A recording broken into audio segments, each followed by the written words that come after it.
Sam Fisher had always enjoyed the quiet of his night shifts. As a security guard for the Hamilton Building, an old towering structure in the heart of the city, he relished the solitude and the time to clear his mind. Most of the tenants had moved out years ago, leaving only a few businesses operating on the lower floors. The rest of the building, from the 12th floor upward, was dark and empty, a perfect place for urban explorers and ghost stories. But Sam had never put much stock in those things. That was until one fateful night. It was a little after midnight, and Sam was sitting in his small, cluttered security office, surrounded by multiple CCTV screens displaying empty hallways, stairwells, and deserted offices. The soft hum of the monitors was the only sound that broke the silence.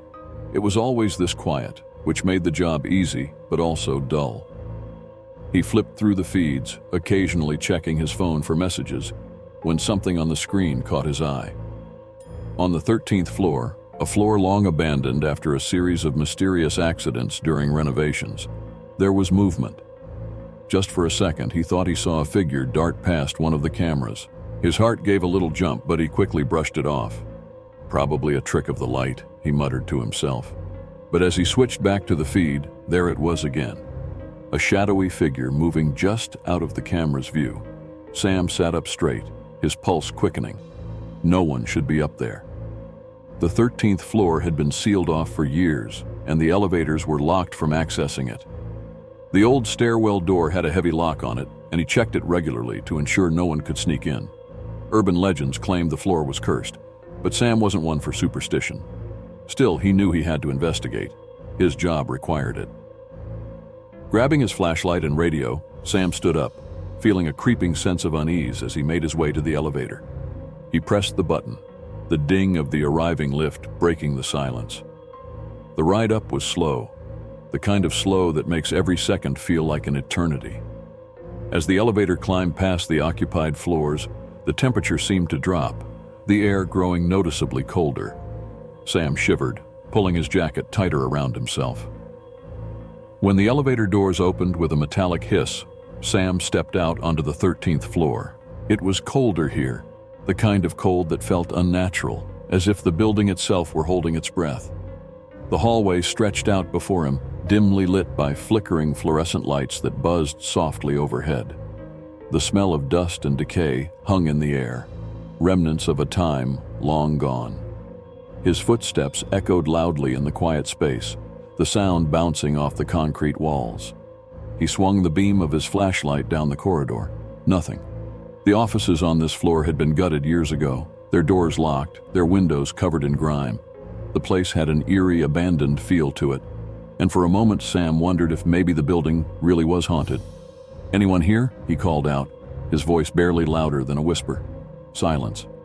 He walked slowly, his hand gripping the flashlight tightly, his senses on high alert. The farther he moved down the hallway, the colder it got. He could see his breath in front of him now, each exhale creating a small puff of fog in the icy air. Suddenly there was a noise, a faint scraping sound, like something dragging across the floor. Sam froze, his flashlight beam darting toward the source of the noise, but again, there was nothing. Just the empty corridor and the oppressive silence. He swallowed hard, trying to shake the feeling that he wasn't alone. The radio on his hip crackled with static, making him jump. His hand flew to it, but as soon as he touched it, the static cut out, replaced by a low, almost imperceptible whisper. The voice was so faint that Sam couldn't make out the words, but it sent a chill down his spine. "Who's there?" he demanded, his voice trembling slightly. No answer. The whispering stopped, and the radio returned to silence. Sam took a deep breath, trying to calm his racing heart. Maybe the isolation of the job was getting to him. Maybe it was the cold, the late hour, and his overactive imagination playing tricks. He turned to head back to the elevator, but just as he did, something caught his eye at the end of the hall. A shadow. It moved quickly, darting into one of the old offices. Sam's heart leapt into his throat. Someone was up here with him, or something. His mind raced, trying to make sense of what he saw. It couldn't have been a person, at least not anyone he could explain. His instinct told him to run, to get out of the building, but his training, his duty as a guard, told him he needed to investigate further. Slowly, cautiously, He approached the office at the end of the hall. The door was slightly ajar, creaking as it swung open under the push of his hand. The room beyond was dark, the flashlight barely cutting through the thick shadows. But there, in the far corner, was a figure. It stood with its back to him, motionless. "Hey!" Sam called out, his voice cracking with fear. "You're not supposed to be here." The figure didn't move, didn't respond. Sam's hand shook as he aimed the flashlight directly at it. "I said you need to leave." The figure remained still, as if frozen in place. Sam took a step closer, then another. His heart was pounding so loudly he could hear it in his ears. He was close now, close enough to see that the figure wasn't right. Its outline was fuzzy, indistinct, as if it wasn't fully there. His mouth went dry. He could feel the cold radiating from it, a chill that cut through him like ice. In a moment of dread, Sam realized the figure was not human at all. He reached out with trembling fingers to touch it, but before he could make contact, the figure turned. Its face, or what passed for a face, was nothing but darkness, an empty void, and then it vanished. Sam stumbled backward, his flashlight slipping from his hand and clattering to the floor. His breath came in shallow gasps as he spun around, searching the room, but the figure was gone.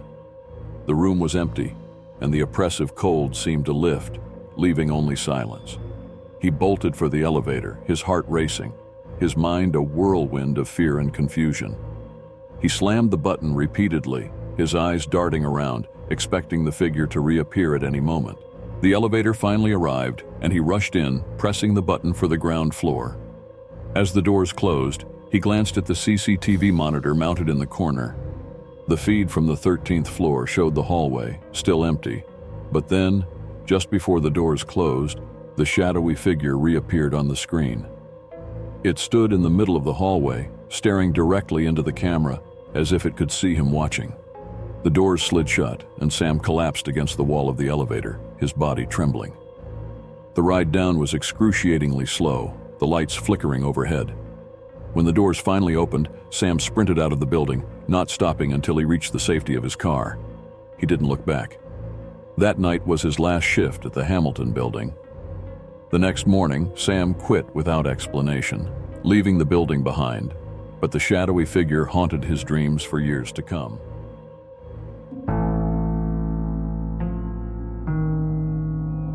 The old Westbrook Hospital had been a beacon of health and hope for nearly a century. But time had a way of turning even the brightest places into shadows of what they once were. Half of the hospital had been closed for years due to structural issues and budget cuts. The East Wing in particular had been sealed off, its once busy hallways now shrouded in dust and darkness. Rumors spread among the hospital staff that strange things happened there, but most dismissed them as urban legends. Nurses whispered about unexplained noises, sudden cold drafts, and shadowy figures seen just out of the corner of their eyes. But no one truly believed, until the night Amelia Peterson did her graveyard shift in the abandoned wing. Amelia was a seasoned nurse, practical and no nonsense. She had worked in hospitals for over 10 years and had seen it all, everything from tragic accidents to miraculous recoveries. She didn't believe in ghosts, or so she told herself. But when her supervisor asked her to cover the night shift for a patient temporarily moved to the old East Wing due to overcapacity in the main wards, Amelia felt a chill of unease. The patient, an elderly woman named Mrs. Haverly, had been admitted for heart problems and was stable but needed monitoring. Since no other space was available, the hospital had reopened a small section of the East Wing for her. Amelia's task was simple: check on the patient throughout the night and make sure she was comfortable. As Amelia made her way down the narrow, dimly lit hallway of the East Wing, the atmosphere felt different from the rest of the hospital. The lights flickered slightly, casting long shadows that danced along the cracked walls. The sound of her footsteps echoed in the silence, each step making her more aware of how utterly alone she was. She arrived at Mrs. Haverly's room, finding the old woman asleep, her frail chest rising and falling in shallow breaths. Relieved, Amelia made a mental note to check on her again in an hour. The clock on the wall ticked slowly as Amelia sat at the small nurse's station at the end of the hallway. She flipped through a magazine, trying to shake the sense of unease gnawing at her. It was just another shift, she reminded herself, nothing unusual. But then she heard it. Footsteps, soft but distinct, coming from down the hall, toward the section of the east wing that was supposed to be empty. Amelia's blood ran cold. She stood up, straining to listen. The footsteps were steady, slow, almost deliberate, as if someone or something was walking just outside her view. "Hello," she called out, her voice barely louder than a whisper. No answer. The footsteps continued for another few moments before abruptly stopping. Amelia's heart pounded in her chest. She grabbed a flashlight from the desk and cautiously stepped into the hallway. The light flickered as she moved, illuminating the abandoned doors and peeling wallpaper. The air was stale, cold, and carried with it the faint scent of antiseptic, as though the echoes of the past were still present in the walls. She walked down the hallway toward the sound, trying to steady her breathing. As she reached the far end, she stopped. There was no one there. The hall was empty. The only thing greeting her was the silence, thick and unnerving. "Must be my imagination," she muttered, turning to head back to the nurse's station. But as she did, a soft whisper brushed past her ear, so faint it almost felt like a breath. "Amelia?" She froze, her heart skipping a beat. She turned, shining her flashlight into the shadows, but again, there was nothing there. "Amelia." The whisper came again, this time from the direction of Mrs. Haverly's room. Amelia's skin prickled with fear. Her hands trembled as she tightened her grip on the flashlight and hurried back down the hall. As she approached Mrs. Haverly's room, she heard another noise, a soft, rhythmic tapping, like fingers drumming on a surface. She burst into the room, her breath catching in her throat. The room was dimly lit by the overhead light, and Mrs. Haverly was still asleep, her chest rising and falling in the same shallow rhythm. But the tapping continued, growing louder. It was coming from the walls. Amelia moved toward the bed, her eyes darting around the room, trying to find the source of the noise. As she reached Mrs. Haverly's side, the tapping stopped abruptly, replaced by a sudden, eerie silence. She let out a shaky breath and glanced at the old woman, who, despite the unsettling noises, remained peacefully asleep. Amelia reached for the heart monitor next to the bed, checking her vitals. Everything seemed fine. But then, as she turned to leave, she noticed something strange. The mirror on the far wall had fogged up, as if someone had breathed on it. Her pulse quickened as she slowly walked toward it, the flashlight beam trembling in her hands. When she got closer, she saw what had caused the fog. Written in the condensation, with what looked like a finger, were the words, "Get out." Amelia's breath caught in her throat. She stumbled backward, nearly tripping over the chair by the bedside. Her rational mind tried to explain it away, but there was no denying what she had just seen. The words were clear, deliberate, and meant for her. She rushed out of the room, her heart pounding so hard she thought it might burst. As she reached the hallway, the lights began to flicker wildly, plunging the corridor into darkness, before briefly illuminating it again. And that's when she saw it, a figure standing at the far end of the hall, barely visible in the intermittent light. It was a tall, shadowy silhouette, unmoving. Its face was obscured in darkness, but Amelia could feel its gaze on her, cold and piercing. She took a step back, her breath shallow, her body frozen with fear. The figure began to move, slowly, deliberately down the hall toward her. Its footsteps echoed in the otherwise silent corridor, each one heavier than the last.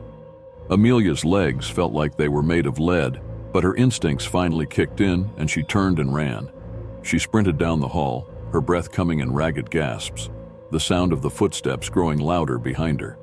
She didn't dare look back. She reached the stairwell, throwing open the door and rushing down the steps two at a time. The footsteps followed, relentless, never missing a beat. When she finally burst through the door to the main wing of the hospital, the cold air was gone. The lights were bright and steady, and the usual hum of hospital machinery filled the air. It felt like she had crossed from one world into another. Gasping for breath, she leaned against the wall, her hands shaking uncontrollably. The footsteps had stopped. The figure was gone. But the memory of those whispered words, of the shadowy presence following her, lingered in her mind, chilling her to the bone. Amelia never returned to the East Wing after that night. The hospital administrators brushed off her story as stress and overwork, but the nurses who worked the night shift knew better. They had all heard the rumors, the whispers, and the stories passed down over the years. Some said the East Wing had been built over an old cemetery. Others claimed a doctor had gone mad and cursed the place, but the truth was lost to time. Whatever haunted that wing, Amelia knew one thing for certain: it didn't want her there, and she wasn't about to find out why.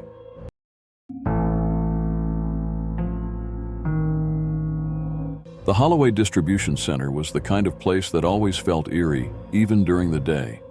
It was a massive, cavernous warehouse that stretched on for what seemed like miles, filled with rows upon rows of towering shelves, packed with boxes, crates, and all manner of goods.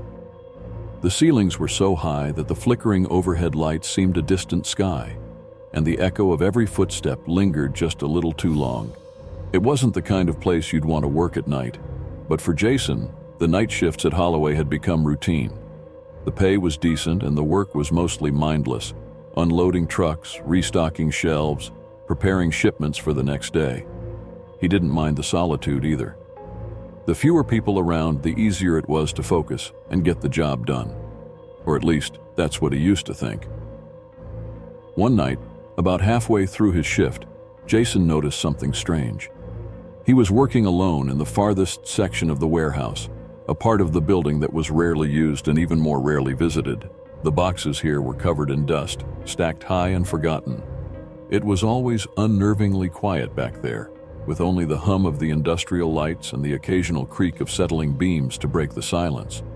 But as Jason restocked a shelf, he heard it, a soft scraping sound, like something sliding across the concrete floor. He stopped, listening closely. The sound came again, closer this time. He turned around, expecting to see one of his coworkers playing a prank, but the aisle was empty. "Hello?" he called out, his voice echoing off the high walls. Silence. The scraping sound had stopped. Jason shook his head, laughing at himself. "Must be the rats," he muttered. The warehouse was old, and rats were a common problem. He went back to work, but the uneasy feeling lingered, gnawing at the back of his mind. Something about the noise didn't feel right. As the night wore on, Jason moved deeper into the warehouse, navigating between the long, dimly lit aisles. The air was cold, colder than usual, and the lights above flickered sporadically, casting dancing shadows on the walls. He tried to ignore the feeling that something was off, but it was getting harder to shake. It wasn't until he was working in one of the far corners of the warehouse that the real strangeness began. Jason was stacking boxes when he saw something out of the corner of his eye, a shadow darting between the shelves. He snapped his head in that direction, but there was nothing there, just the same empty aisle. His pulse quickened. It was probably just a trick of the light, he told himself. But as he turned back to his work, he saw it again, this time clearer, a dark shape moving swiftly between the racks of boxes, too quick to be anything human. "Who's there?" he called out, his voice louder than intended. Again, no answer. He grabbed his flashlight and swept the beam across the aisle. The rows of shelves loomed over him, casting long, eerie shadows that seemed to stretch and writhe in the weak light. The silence felt heavier now, pressing down on him like a physical weight. Jason's heart raced as he took a few cautious steps forward, his eyes scanning the darkness for any sign of movement. The flashlight flickered, and in that brief moment of darkness, he saw it. A figure, tall and thin, standing at the far end of the aisle. It was barely visible in the dim light, but it was there, watching him. Jason's breath caught in his throat. He aimed the flashlight directly at the figure, but as soon as the light touched it, the figure vanished, dissolving into the shadows like smoke. Cold sweat prickled on the back of his neck. He backed away, his flashlight shaking in his hand. His mind raced, trying to come up with a rational explanation. Maybe one of the other workers had sneaked into the back of the warehouse to mess with him. But it didn't feel like a prank. The warehouse was huge, and if someone was trying to scare him, they were doing a damn good job of it. As he moved toward the front of the warehouse, the strange occurrences only intensified. Boxes began to shift on the shelves, sliding slowly toward the edge as if pushed by unseen hands. He heard whispers, faint and indecipherable, echoing through the aisles. Once, as he passed by an old pallet stacked with dusty crates, he felt a sudden rush of cold air, like someone had breathed on the back of his neck. But when he turned around, no one was there. Jason's nerves were fraying, and he was seriously considering calling it a night, but he didn't want to seem like a coward. Not yet. He decided to check the security cameras in the main office. If anyone was messing with him, the footage would show it. He hurried across the warehouse floor, trying to ignore the feeling that he was being watched. Inside the small, cramped office, Jason sat down in front of the monitors and rewound the footage from the past hour. His eyes scanned the black and white feeds, searching for anything out of place. At first, everything seemed normal, just static images of empty aisles and still boxes. But then, on one of the cameras, he saw it. The figure. It appeared on the far right of the screen, standing motionless at the end of one of the aisles. Jason leaned in closer, his heart pounding in his chest. The figure was tall, impossibly thin, and its face, if it had one, was obscured by darkness. As he watched, it slowly began to move, gliding silently down the aisle. Jason's blood turned to ice. The figure wasn't walking, it was floating, its feet never touching the ground. And then, just as quickly as it had appeared, it vanished into the shadows. Jason's hands shook as he rewound the footage again. There was no mistaking it. The figure was real, and it was in the warehouse with him. He stood up, heart hammering in his chest. He had to get out of there. But as he turned to leave, the door to the office slammed shut with a deafening bang.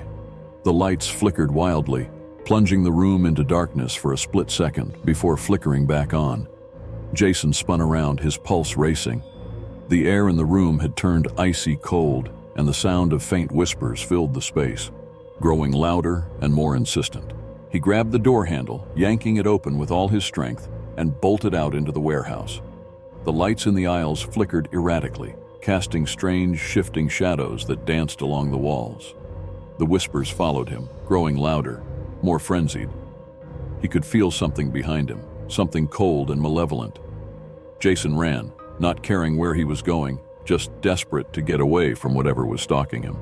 He darted between the shelves, his breath coming in ragged gasps. The air seemed to thicken around him, making it harder to move, harder to breathe. And then, just as suddenly as it had started, the noises stopped. The lights flickered back to normal, and the warehouse fell silent once more. Jason slowed to a stop, his chest heaving as he struggled to catch his breath. He glanced around, half expecting the figure to reappear, but the aisles were empty. He didn't wait to see if it would come back. Without a second thought, he sprinted toward the exit, his footsteps echoing loudly in the stillness. He burst through the door and into the cold night air, his heart still racing. Jason never returned to Holloway Distribution Center. He quit the next morning, leaving no explanation for his sudden departure. The other workers, when asked, said they'd never seen or heard anything unusual in the warehouse. But rumors persisted. Whispers of strange happenings in the dead of night, shadows that moved on their own, and an unseen presence that watched from the darkened aisles.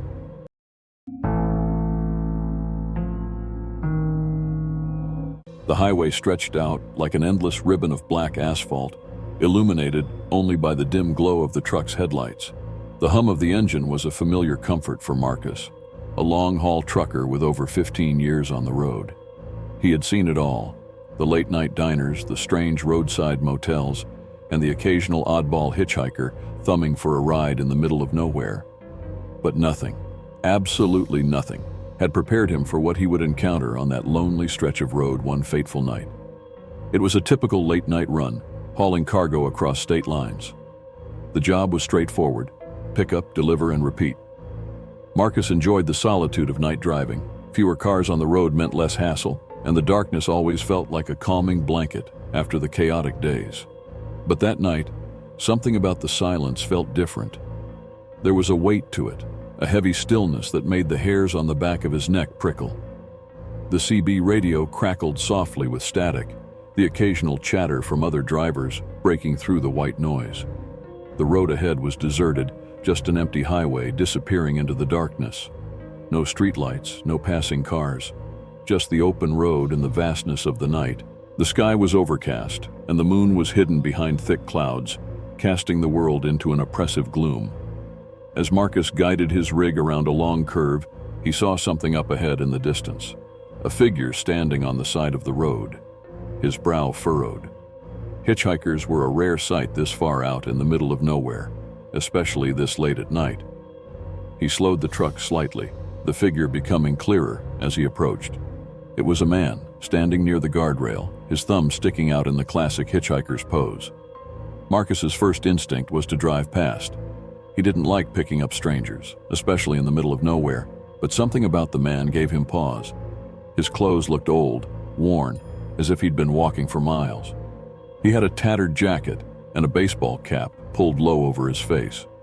As Marcus neared, he thought he caught a glimpse of the man's eyes, cold, dark, and unsettling.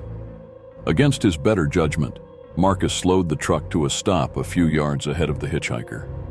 He rolled down the passenger window slightly, keeping his hand near the handle just in case. "Need a ride?" he called out, his voice a little more hesitant than he intended.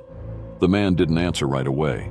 He stood there, motionless, his face still obscured by the brim of his cap. For a moment, Marcus thought he wouldn't respond at all, but then the man slowly began walking toward the truck. His movements were strange, stiff, like he was dragging himself forward with effort.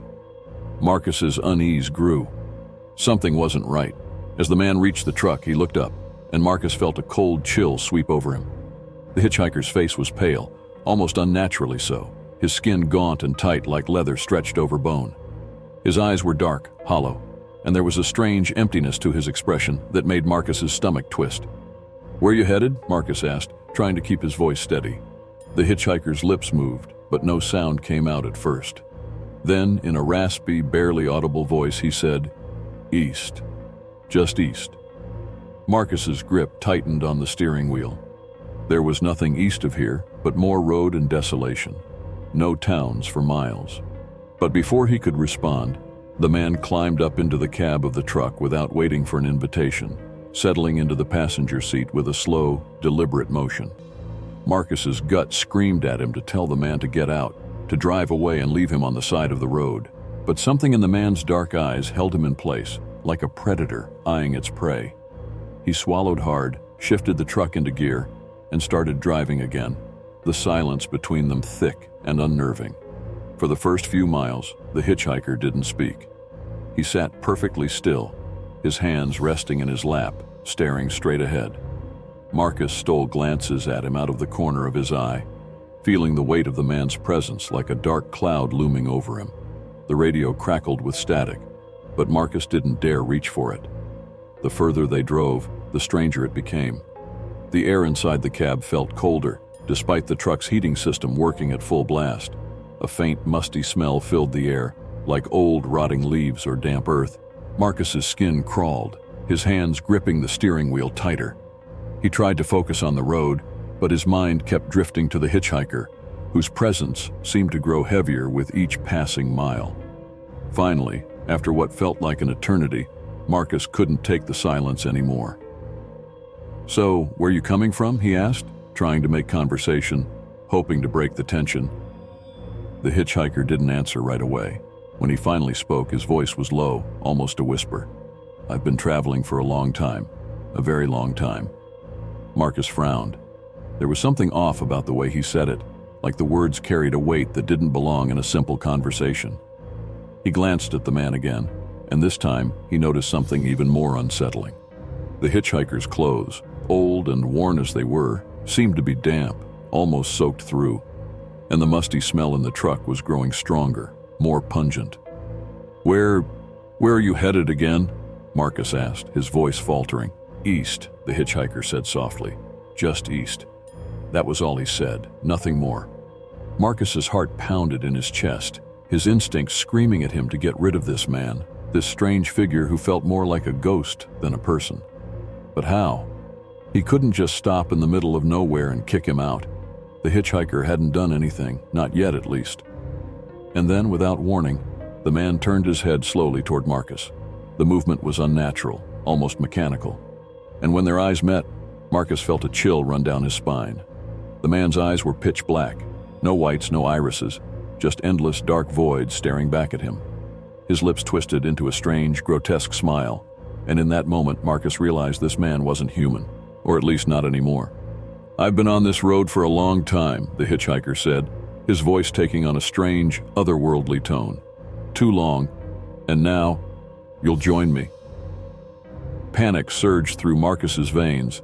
His breath came in short, shallow gasps as he yanked the wheel to the right, sending the truck skidding to a stop on the side of the road.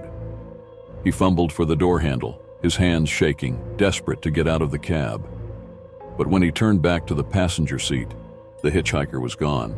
The seat was empty. No sign of the man, no footprints, no open door, just the lingering smell of damp earth and rot. Marcus jumped out of the truck, his heart racing, his mind struggling to make sense of what had just happened. He stood there in the cold night air, his breath coming in ragged gasps, staring at the empty highway stretching out into the darkness. The silence pressed in around him, but the phantom hitchhiker's words echoed in his ears. "I've been on this road for a long time." He didn't sleep that night. He couldn't. Instead, he drove straight through until dawn, his knuckles white on the steering wheel, his mind reeling. He never told anyone what had happened, not his fellow truckers, not his family. But from that night on, Marcus refused to drive the lonely highways after dark. He knew there were things out there, things that couldn't be explained, things that were best left in the shadows. And every now and then, when he passed an empty stretch of road, he would think back to the phantom hitchhiker, wondering how many other drivers had seen him, how many had given him a ride, and how many had never made it back.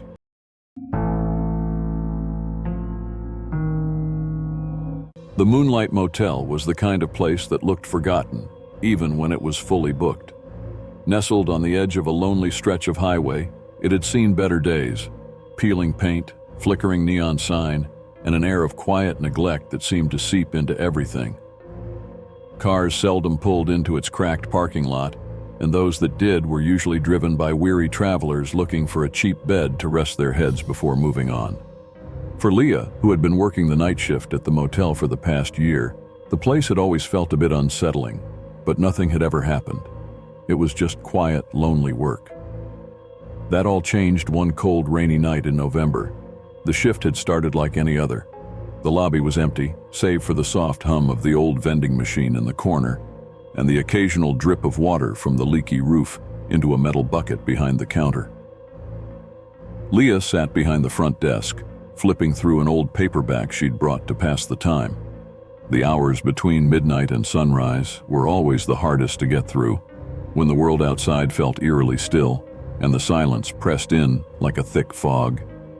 She glanced up at the clock. 2:45 a.m.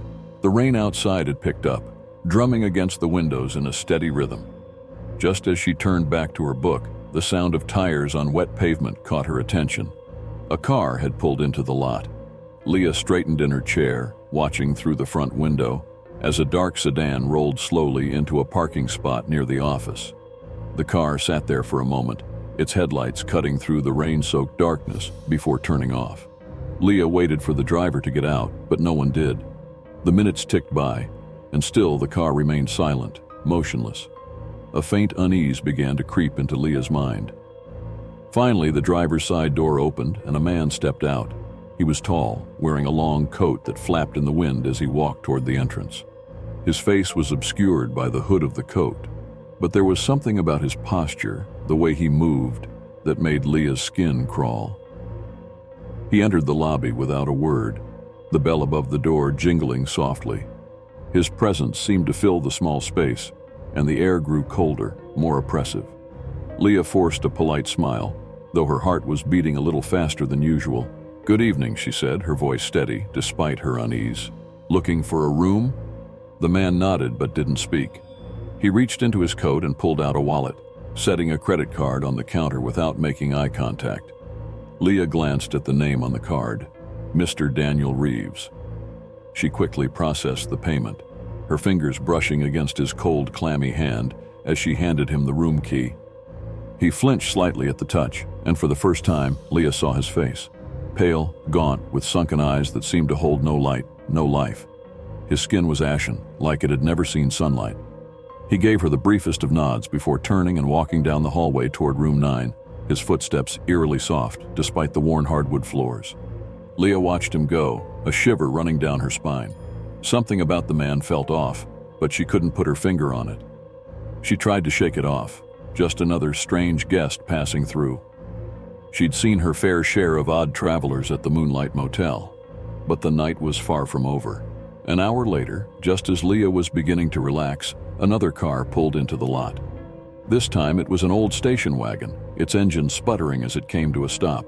A couple got out, a man and a woman, both wearing dark clothes and looking just as bedraggled as the sedan driver. Like before, they stood by their car for a long moment before walking toward the lobby. Their expressions were blank, their eyes distant, as if they were moving through a fog. The man approached the desk while the woman lingered by the door. The interaction was much the same as before. Minimal words, cold hands, and an unsettling silence. Leah handed them the key to room 7, and they disappeared down the same hallway as the first man. She felt a growing knot of dread in her stomach. As the rain hammered harder against the windows, Leah couldn't shake the feeling that something was wrong. She pulled up the booking system and glanced at the names she'd just entered. Daniel Reeves, Thomas and Lila Murphy. The names meant nothing to her, but their collective presence in the motel at this hour felt ominous. The minutes dragged on, and soon it was 4 a.m. Leah had been half dozing at the desk when a noise startled her awake, a creaking sound like a door opening slowly. She stood up, peering down the hallway where the rooms were located. The corridor was dimly lit by a single flickering light, casting long shadows on the walls. She could hear it again, the soft creak of a door, followed by faint footsteps. Leah's heart began to race.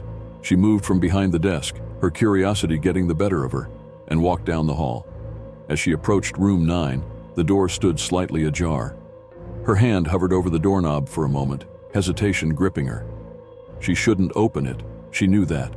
But something compelled her, a gnawing sense that whatever was happening in that room, she needed to see it for herself. Slowly, she pushed the door open. The room was empty. The bed was untouched, the air cold and musty. There were no signs that anyone had ever been there. The suitcase that Mr. Reeves had been carrying was gone, as if he'd vanished without a trace. Leah's pulse quickened as she backed out of the room, her mind reeling. She hurried down the hall to room 7, her hands shaking as she knocked on the door. No answer. She knocked again, louder this time, but still nothing. Steeling herself, she unlocked the door and pushed it open. Like room 9, room 7 was completely empty. No luggage, no clothes, nothing. It was as if the couple had never checked in at all. Leah's breath came in short, panicked gasps as she raced back to the front desk. She frantically pulled up the booking system, her fingers trembling as she searched for the names she'd entered earlier. No results found. It was as if Daniel Reeves, Thomas Murphy, and Lila Murphy had never existed. Suddenly, the lights in the lobby flickered, plunging the room into momentary darkness. The air grew even colder, and Leah felt a presence, something dark, oppressive, standing just behind her. She spun around, but there was no one there. The front door of the motel swung open with a loud creak, the cold wind howling through the lobby. Leah's heart pounded in her chest as she ran to the door, staring out into the rain-soaked night. The parking lot was empty. Both the sedan and the station wagon had vanished, as if they'd never been there in the first place. Leah backed away from the door, her mind racing. She grabbed her phone, desperate to call the police, but her hands were shaking so badly she could barely dial the number. Before she could press call, she heard a voice, low and rasping, barely more than a whisper. Leah. Her blood turned to ice. The voice had come from behind her, from the empty hallway where the guests had disappeared. Slowly she turned, her breath catching in her throat. Standing at the end of the hall were 3 shadowy figures, Daniel Reeves, Thomas Murphy, and Lila Murphy. Their faces were pale, their eyes hollow, and their clothes dripped with water. They stood motionless, watching her with empty, soulless eyes. Leah stumbled backward, her phone slipping from her hand. The shadows began to move toward her, slow and deliberate. She turned and ran, bursting through the front door and into the rain, not stopping until she was halfway down the road, soaked to the bone. The next morning, the police arrived at the Moonlight Motel to find the lobby deserted.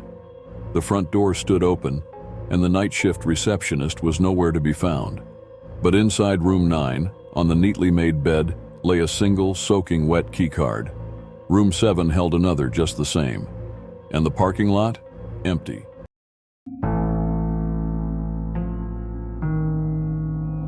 The Turner manufacturing plant had been in operation for nearly 70 years, an imposing, industrial relic of the post-war boom. The factory churned out parts for heavy machinery, running day and night with a loud, rhythmic hum that never seemed to cease. But it was during the night shifts that things got strange. The workers who toiled under the dim lights swore that something was wrong with the factory's machines. Whispers of strange malfunctions, ghostly sounds, and sudden, unexplainable shutdowns had become common. No one liked working the night shift, but for Carl Mason, the foreman, it was just part of the job. Carl was a no-nonsense kind of man, toughened by years of hard labor and long shifts in the factory. He'd heard all the stories about the ghost in the machines, but he never put much stock in them. Workers were just tired, prone to letting their imaginations run wild in the dark, lonely hours of the night. Still, when management asked Carl to look into the strange occurrences and get to the bottom of it, he agreed without hesitation. A few broken machines weren't going to spook him. It was a cold autumn night when Carl began his investigation. The factory floor was a massive expanse of worn concrete, lined with towering, rusted machines that had been in service for decades. Conveyor belts snaked between them, the clatter of gears and the hiss of steam filling the air. The night shift was light, just a skeleton crew of 6 workers spread across the vast space. The dim, flickering lights cast long shadows, making the factory feel more like an abandoned mausoleum than a place of work. Carl walked the floor with his clipboard, checking each machine and chatting with the workers. Everything seemed normal at first. A few of the men grumbled about the equipment acting up, but nothing out of the ordinary. Just routine maintenance, Carl thought. However, as the night wore on, he started to notice it. Small things, barely perceptible at first. It started with one of the stamping presses, an old behemoth of a machine that had been in operation for as long as anyone could remember. It was supposed to operate with a steady, rhythmic thud, but every so often Carl heard a strange noise, a faint whine, like a distant scream, followed by a stuttering halt in the press. Carl furrowed his brow. That wasn't right. He walked over to the machine, watching it closely as it pounded metal sheets into shape. After a few moments, the press stopped completely, the gears grinding to a halt with a loud screeching sound that made Carl's skin crawl. He swore under his breath and motioned to one of the workers, a wiry man named Benny, to come over. "What's the deal with this one?" Carl asked. Benny shook his head, his face pale. "It's been doing that for weeks, Carl. Only at night, though. During the day, it runs fine." "Have you told maintenance?" "Yeah, but they can't find anything wrong. They say the machine's old, sure, but nothing that should be causing it to seize up like that." Carl inspected the machine himself, his hands running over the cold, greasy metal. There was nothing visibly wrong with it, no loose bolts, no clogged gears. But the sound, that strange whine, was still echoing in his ears. It sounded almost human. He shrugged it off and moved on, but as the night progressed, the malfunctions continued. One of the conveyor belts jammed for no apparent reason, the rollers grinding to a halt as if something invisible had caught in the gears. The welding machines sparked erratically, flashing bright arcs of light without warning, causing the workers to jump back in fear. The air felt heavy, oppressive, and the deeper into the night they went, the more unsettling it became. Carl couldn't shake the feeling that he was being watched. The machines, usually indifferent and predictable, seemed almost alive, their movements erratic, as if they were reacting to something unseen. The workers whispered nervously among themselves, their eyes darting around the factory floor, but Carl refused to acknowledge the growing tension. He was determined to figure this out. There had to be a logical explanation. But then, around 2 a.m., something happened that Carl couldn't explain away. He was standing near one of the cutting machines, watching it slice through thick sheets of metal with precision, when the lights flickered. The factory plunged into darkness for a brief moment, and when the emergency lights came on, Carl saw something that made his heart skip a beat. There, in the dim glow of the emergency lights, was a figure standing near the far wall of the factory. It was a man, tall, with broad shoulders, wearing what looked like an old oil-stained coverall. For a moment, Carl thought it was one of the workers, but then he realized something strange. The figure wasn't moving. It was standing completely still, facing one of the machines with its head slightly bowed. Carl called out, "Hey, you're not supposed to be over there." No response. The figure didn't move. Carl's stomach twisted with unease. He grabbed a flashlight and headed toward the figure, his boots echoing loudly in the eerie silence. The closer he got, the more his unease grew. Something about the figure was off, but he couldn't place it. When he was just a few feet away, the figure suddenly turned its head. Carl stopped dead in his tracks, the flashlight shaking in his hand. The man's face, or what should have been his face, was nothing but a blank, featureless void. No eyes, no mouth, no expression.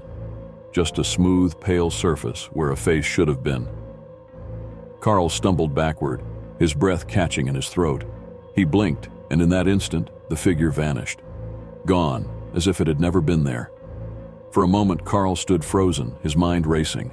He spun around, scanning the factory floor with the flashlight, but there was no sign of the figure. The machines continued their rhythmic hum, as if nothing had happened. But Carl knew what he had seen. He wasn't imagining it. He rushed back to the control room, his hands shaking as he pulled up the security footage from the last hour.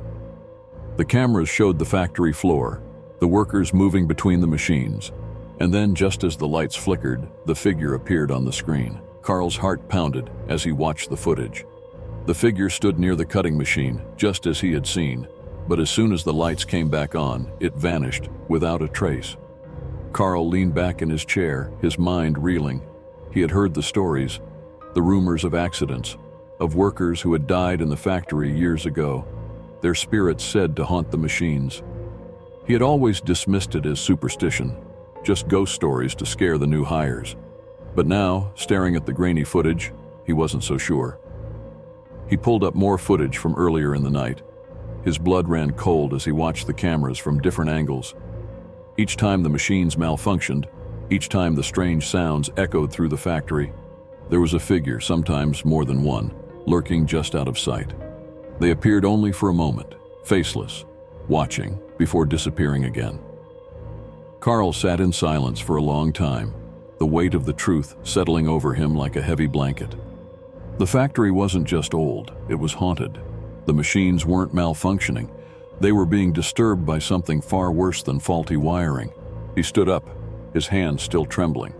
He didn't know what to do, but one thing was certain. He wasn't staying in that factory any longer. He gathered the workers and told them to go home for the night, not offering any explanation.